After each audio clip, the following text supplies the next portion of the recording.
There has been a lot of hype on the Tecno Spark 40 Pro Plus, with a majority of it being fixated on how thin and light a device with a 5200 mAh battery is. And while I couldn't get my hands on the phone unfortunately, I did watch tons of videos from particularly trustworthy creators, so I could really form this honest, unbiased opinion of what I really think of the phone.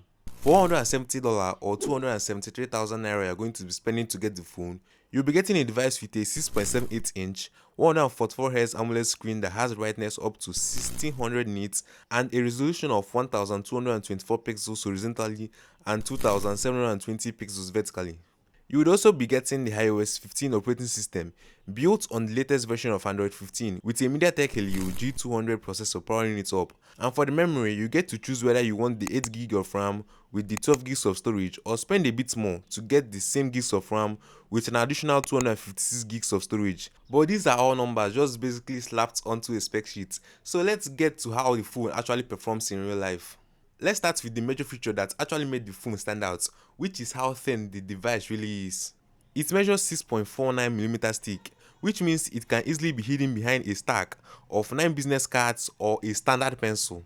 This also complements how much the device weighs, which is approximately 160 grams. And mind you, this is a phone that also ships with 5200 mAh of battery, but we'll get to that soon because this opened a new wave of doubt of what hours that actually translates to in real life. The build quality isn't what you would typically expect from phones at this price range. Both the body and the frame is made up of plastic, with the exception of the rectangular module housing the camera bump. The finish for the back of the phone is matte, which is very resistant to fingerprint smudging, and this adds to the overall premium finish for the phone. For the bottom of the phone, you'll find the SIM ejector, which sadly doesn't support expandable storage, the USB-C port, and the stereo speaker, which GSMArena, after testing it, mentioned it falls just below the good category. For the top of the phone, you'll find the IR blaster for virtual remotes and an additional set of microphone. The phone also comes with a case which, when used with the phone, Tecno claims it should be able to protect the phone from a 2-meter drop. You also get a magnetic ring on the case that allows you to charge your phone wirelessly, which is cool. The display, according to numerous creators, is one of the best you can find at this price range. The actual output resolution directly from the phone GPU is 1080p by 2400, which is a step lower than the advertised 1224 by 2720. But Tecno does claim that the phone achieves this resolution by using their T1 upscaling technology, so that's something to keep in mind. That said, the screen still gets bright enough with great clarity that you won't have to think about it. The phone also allows you to switch frame rates up to 120Hz for apps that support it, and down low to 60Hz when you want to conserve that battery life. I still don't understand why they advertise 144Hz, seeing how GSMArena tested it and said the display doesn't get past 120Hz. Spark 40 Pro Plus was the first phone to debut with the newest MediaTek G200. Not that the processor itself is groundbreaking in the sense of flagship performance, but for a phone that is priced around $170 to $180, it's definitely not a bad deal, especially considering it's a brand new silicon, so you should be able to run games in medium graphics relatively well. Don't go around expecting anything higher than 60 FPS though.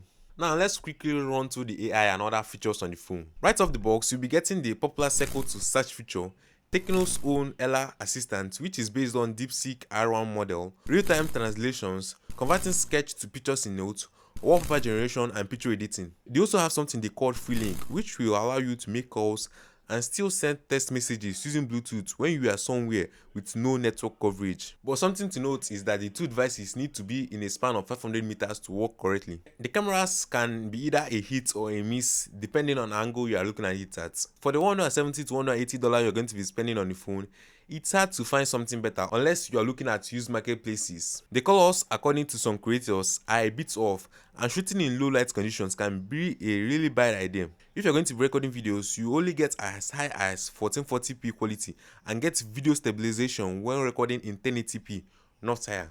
The concerns I had for the battery weren't far-fetched, because after a full charge, the most you can get out of the 5200 mAh battery is 10 hours 48 minutes. That is with active use.